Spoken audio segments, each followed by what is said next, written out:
Hey YouTube, I just bought some new wheels and tires for my Mustang, 4-star S18s, and I'm pretty happy with them. I wanted to make a quick video kind of going over wheel fitment for s197 and s550 Mustangs, since when I bought these wheels there wasn't really too much info and I wanted to make kind of a summary video for anyone looking to buy wheels and tires for these cars.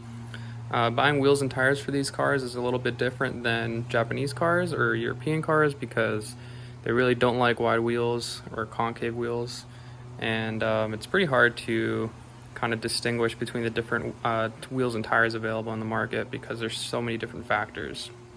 So that's what this video plans to go over. If you're looking to buy new wheels for your Mustang, this is probably the video for you. Let's get started.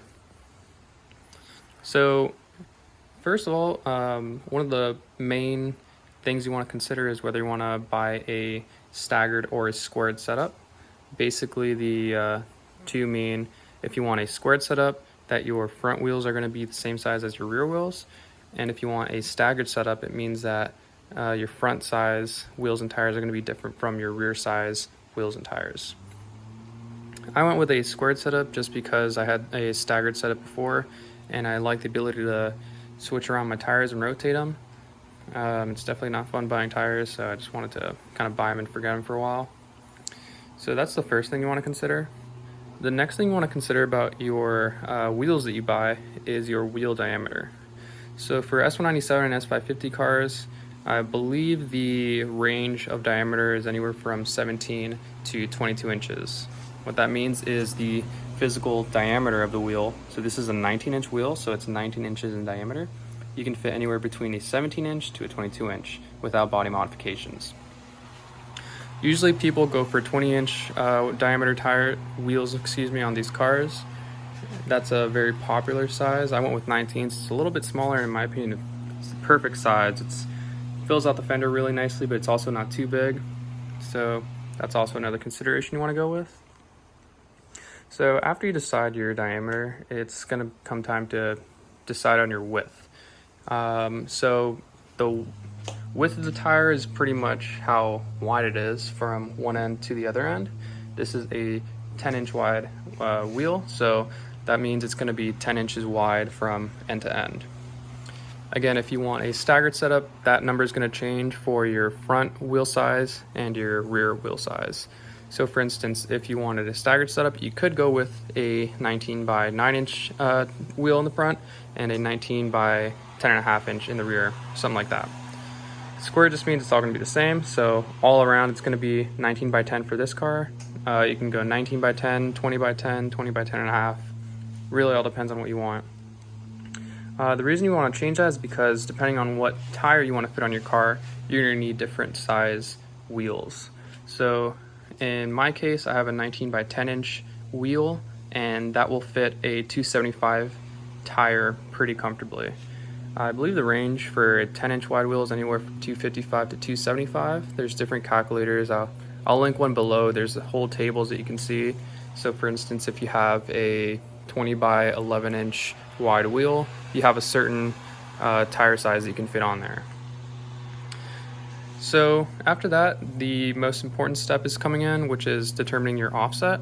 So the wheel offset is going to dictate how much your wheel pokes out or is inboard to your fender.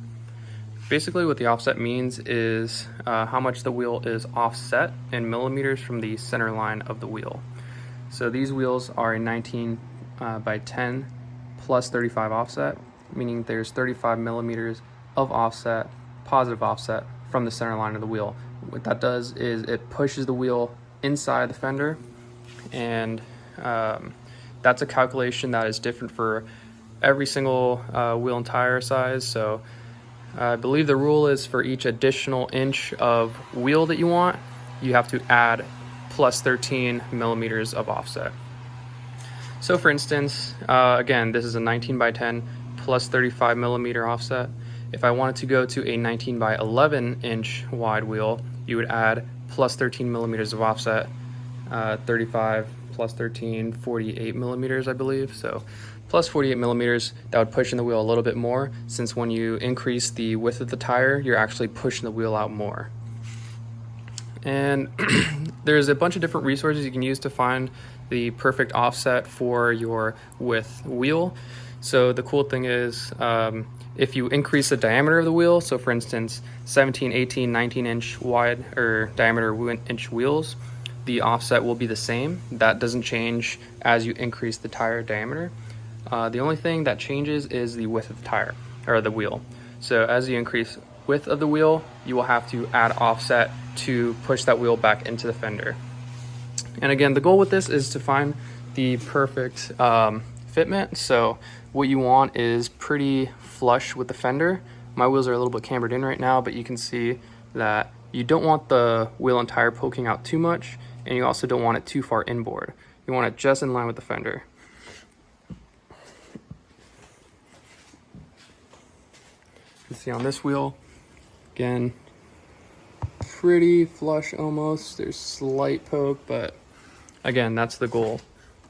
And this also works, so you would add about 7 plus 7 millimeters of offset for each half inch of an additional wide wheel. And again, there's resources that I'll link in the description. There's actually a great forum post on s197forum.com, which details a bunch of the different size wheels and tires you can buy for your car. And another great resource to use actually is fitmentindustries.com. That's what I used a bunch when I was trying to decide wheels and tires for this car. It's a little bit harder finding a squared setup for these cars than it is finding a staggered setup, since you can match the wheel to the individual fender. So a squared setup is a little bit tougher because you have to find the perfect amount of flushness for each fender all around. Fitment Industries helped a bunch because they have a gallery that you can go in and look at different Mustangs and see what their fitment is. And yeah, that's pretty much it. Again, this is a super daunting process. There's a lot of calculations involved. There's actually a bunch of calculators you can use as well. So for instance, if you want some tire stretch, there's tire stretch calculators. There's offset calculators, how much offset you want for a given amount of width. And I'll link all those in the description so you can see.